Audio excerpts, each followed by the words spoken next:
Hello and welcome to Ethan's Garage. We are at, I think, some kind of junkyard. It's actually unlabeled. We're here in somewhere in like kind of rural Croatia, probably like an hour outside of Zagreb, and wasn't planning on filming this video, but whenever I get a chance to do a junkyard tour, especially these European ones, I've only done one before, which I super highly recommend you check out. It's one of my favorite videos ever made. I'll link it, whatever, up here.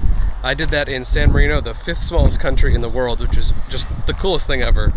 But we are here in this very interesting junkyard, wrecking yard, something. There's no office, there's no anything. I just kind of pulled in. But this place is so cool. Not an insane number of cars here, but let me show you guys what we have. This is awesome. Let's dive in. I actually see something right away that I was just geeking out on recently. So I must say, it's definitely hard to figure out where to start here. There's so much amazing stuff here. Everything does seem to be quite damaged for sure. This definitely, I'm wondering if this is more of like a police impound lot or something. I don't know. But honestly, I don't really care. As long as nobody hassles me that I'm here, I'm happy.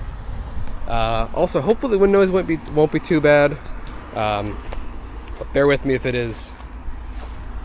Alrighty, let's start over here. We got here this Ford Escort wagon. I'm assuming TD is representing turbo diesel.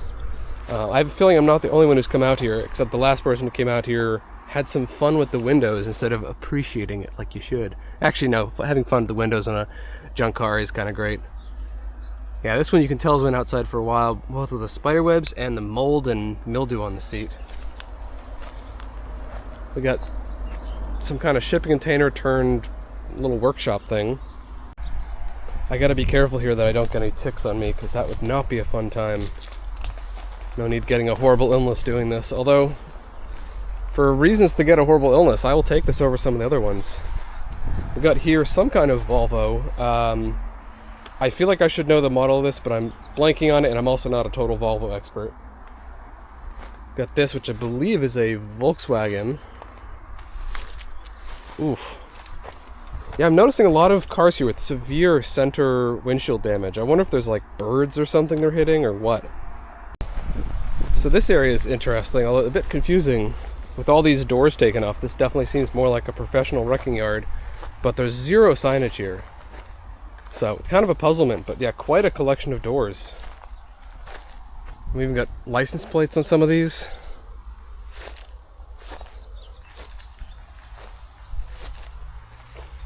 Wonder how many of these actually go to the cars here. Like right here, this is off of some kind of van, I believe. Looks like we got all the doors off of that. Kind of a clever business in some ways, because, you know, a lot of times people just need a door, and that takes up a lot less space than having the whole car.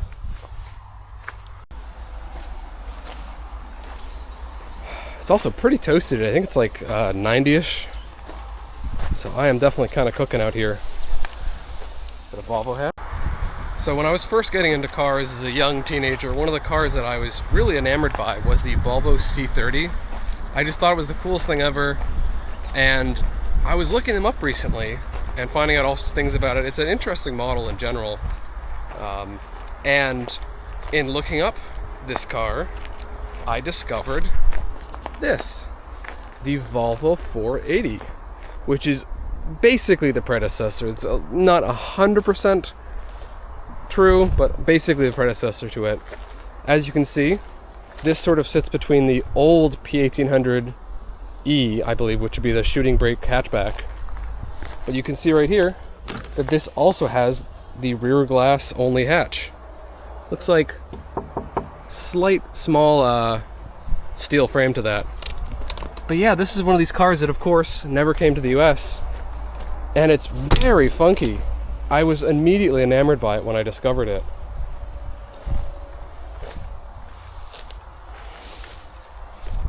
Great little interior on it. Cool powertrains, and yeah, definitely gonna have to check for ticks after this, but worth it. This is just the coolest thing ever. The front of it is where it gets really fun. It has this just fun wedge front end with these really endearing pop-up headlights. Just check that out. I'm definitely noticing a lot of Volvos here in particular. So I don't know if that means anything or what, because I don't think Volvos are like, they're not uncommon or unpopular here, but they're not like insanely common. One car I'm surprised to see here, that's a throwback to home, is the Chrysler, I think, Sebring, in really rough shape. Look at the paint on that. Look at everything on it. This thing is in awful condition.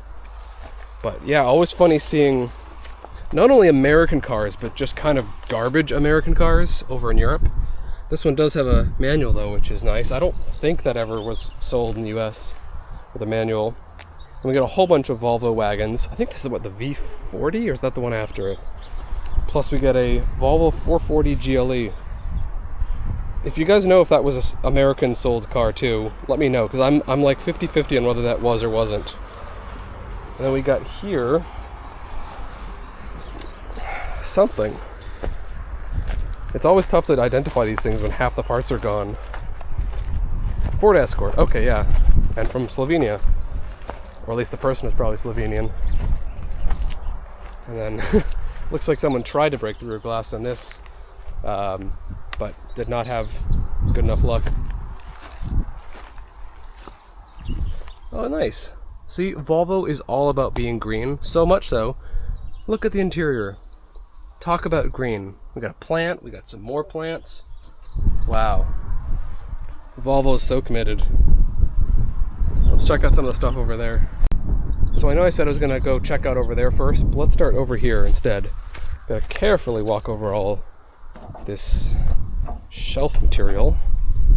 And then it looks to me like we got a really late 90s C-Class.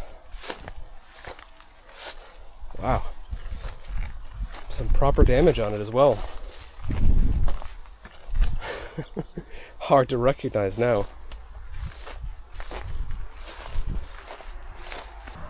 So we have two of the Chrysler Town & Countries here. It's interesting that the Chrysler and other American minivans are actually one of the more common American cars to see over here in Europe. You can see we got one there, another one, and another one. I think a lot of that is due to just the fact that they really were at the time incredibly innovative with the whole design. And actually that looks like, yeah, another one right there. So even though there were, you know, the Renault Espace, there were some options over here. If you really wanted a van, it was kind of the only deal in town. This, I believe, is a Lancia, and I think it's the Lancia Libra. And I think I know that because I just saw one of these in Zagreb. This one does not have the label on the back. It has a very rough interior, but I believe that's what that is. And if you want to see where I originally saw that, I would recommend somewhere up above. I know I'm recommending a lot of videos, but there's a lot of fun ones I've made. I just did a car spotting Zagreb, which is something I filmed about an hour ago, but who knows when I'm posting it. I recommend going and checking that out. And the Volvos continue. Look at the Volvo V40. This one even has its windows still intact. Imagine that. All the hooligans haven't gotten to it yet. And then of course we've got the other Chrysler Town & Country. This might be a Dodge or Plymouth, but who really knows? It's all kind of the same thing in the end. Yeah, these are all in rough shape, although the bodies are not too bad. We've got a Saab, what is it, Saab 9.3?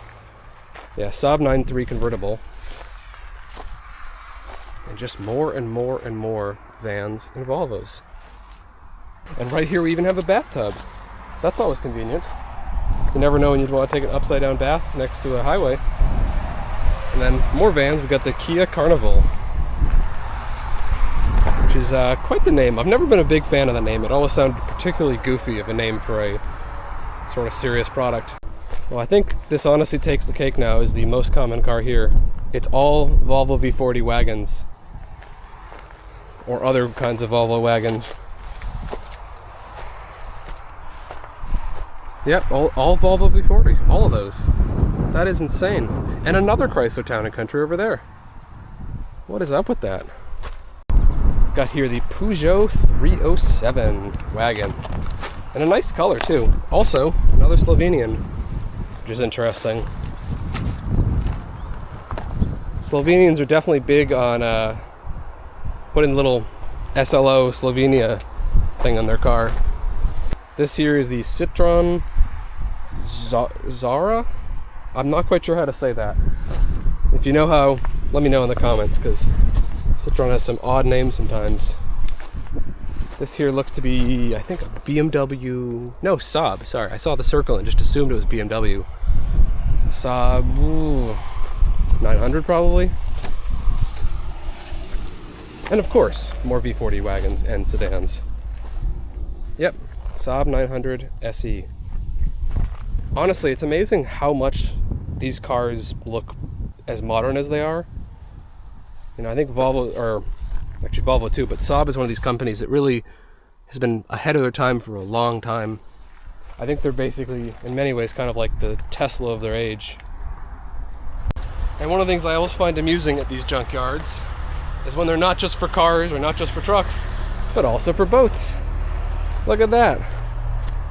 See, these are even funnier because, like, you're not really going to get parts off of it. Maybe you have the same model and might need like the windshield, but boats are always a bit unfortunate because they just lose 100% of their value. Because, like, you can't even scrap this. It's not like it's, you know, it's not metal.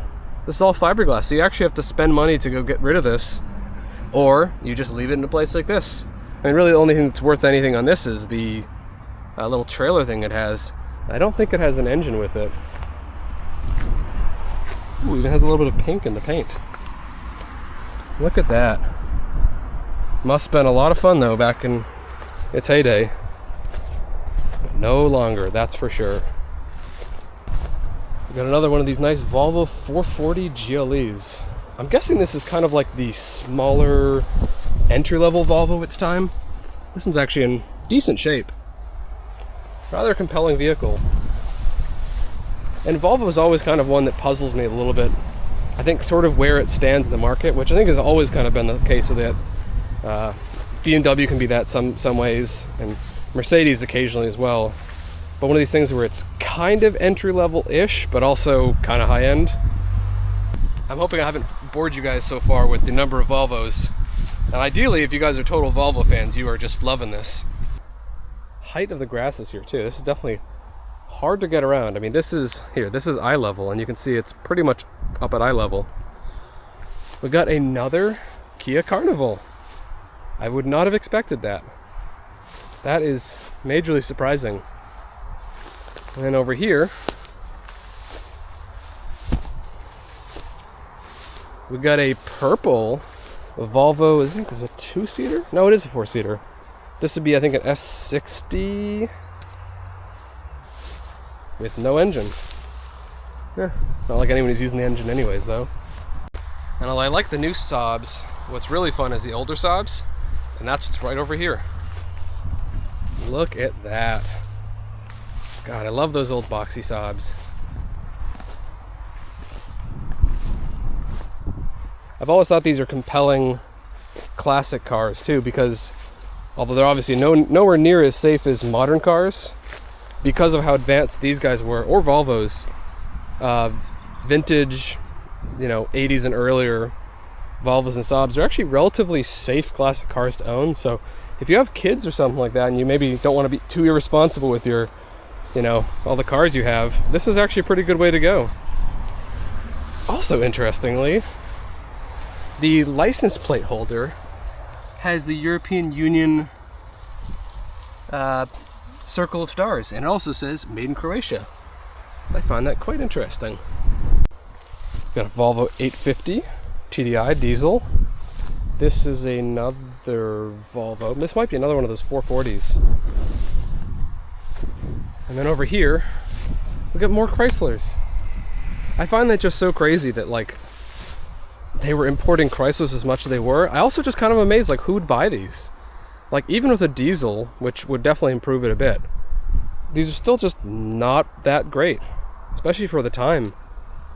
And especially the PT Cruiser. I mean, talk about, like, bad gas mileage too.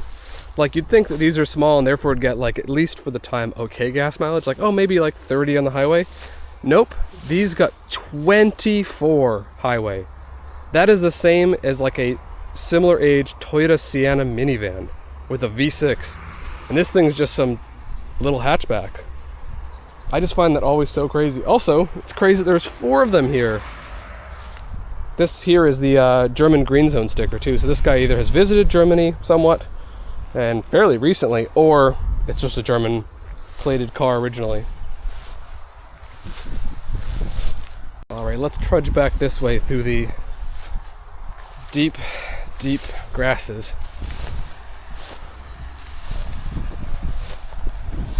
Got the Volvo V70. It's a slightly newer Volvo wagon. We got the Volvo, I think this is another S40, yep, S40 with the HR. It's interesting, they're definitely in Europe not as big into bumper stickers as in the US, although that even varies a lot depending on where in the US you are. Like in the Northeast, they're really big on bumper stickers, like everybody has them, but not so much the rest of the country. But it's interesting which countries in Europe are big on bumper stickers. German, sort of, but the Slovenian, Swiss, and Croatian people are definitely big to put the country abbreviation on the back. And this here is the kind of pitiful 3.3 liter Chrysler engine. My family had one of these back in the day, and I remember at, I don't know, I want to say like 90,000 miles, something not that much. I don't remember what it was exactly because I was a very little kid, but I do remember the engine just going out in some horrible way, which is pretty classic for these. You know, some people are managing to get pretty high miles out of them, but a lot of these are just kind of terrible. And again, it's like, what do you expect from Chrysler? And then over here we got the Mazda 6 wagon too. I don't think that was ever brought to the US, although I've definitely driven a Mazda 6 before. This era of Mazda definitely struggled a lot with rust, which, as you can see, is true even on this one. It's unfortunate. Pretty fun cars other than that, and I've actually noticed quite a few older Mazdas in the Croatian area, which is a bit abnormal. Not that you don't see Mazdas in Europe, but tons of Mazda Demios, Mazda 3s, Mazda 323s, 626s. So they're clearly popular here. All right, and now back over to the other side. The coolest car I think here is right over this way, which I actually don't know what it is. I'm hoping it's a Yugo, because I've actually seen 2 of those so far today. But we shall see. Of course, continuing the trend, more Volvo V40 wagons, and another Chrysler Town and Country. That makes them just so common here. And right here is the gem. Honestly, so far, I actually don't know what this is yet. I have a couple guesses. I don't think it's a Yugo anymore now that I'm up close. The front of it looks a little bit like a Wartburg, but I don't think that's the case either. Will the back tell me anything? So far, no on that as well. Ooh, and look at that. Wasp's nest in the gas. That is rough. Yeah, I still have no idea what this is, although there's tons of just garbage here. What is this car? There's no label on the steering wheel. I wonder if I can open it. Okay, it is a Volvo. Yeah, Volvo on the glass. So what is it though? I'm surprised I didn't see a more clear Volvo-ish grille. Actually, you know what? Now that I'm back here in the front, I can see the little remnants from where the stripe would go across. Well, I guess that fits given that this is like a pretty much only Volvo junkyard for some reason. But if you guys know what model that is, let me know. I'm truly always interested in learning this stuff. Let me get the nice Hyundai Accent. Very nice little car. And the nice mixture of a little bit hatch, a little bit sedan. And then another bluish purple, another Chrysler. What is this? How is there that many Chrysler Sebrings? I feel like I'm going crazy or something. Actually, my bad. Chrysler Stratus. And then hopefully I haven't eaten too recently, because look at that. That is properly nasty. But yeah, another Chrysler. This is just the nuttiest thing. See, and the crazy thing about YouTube is I wouldn't be surprised if someone chimes in the comments and knows exactly what this place is, knows the history, knows the owner, all that stuff. Because when I posted my video in San Marino, which, mind you, is a country with, I think, like 35,000 people, it's tiny. Somebody knew the owner of the junkyard I was at, which is just the wildest thing ever. Like, how is that even possible? But there you go, that's the power of the internet for you. And we got another Chrysler. This one's in slightly better condition. This here is a Nissan, it says there Primavera. I don't know if that's actually the model or if that's just something describing it in general. We got the 740 turbo diesel. Wonder if the turbo diesel is still in it. It is still in there. I'm guessing probably 4-cylinder turbo diesel. I know Volvo did a lot with 5 cylinders, but I don't know if they ever did a 5-cylinder diesel like Mercedes with the W123.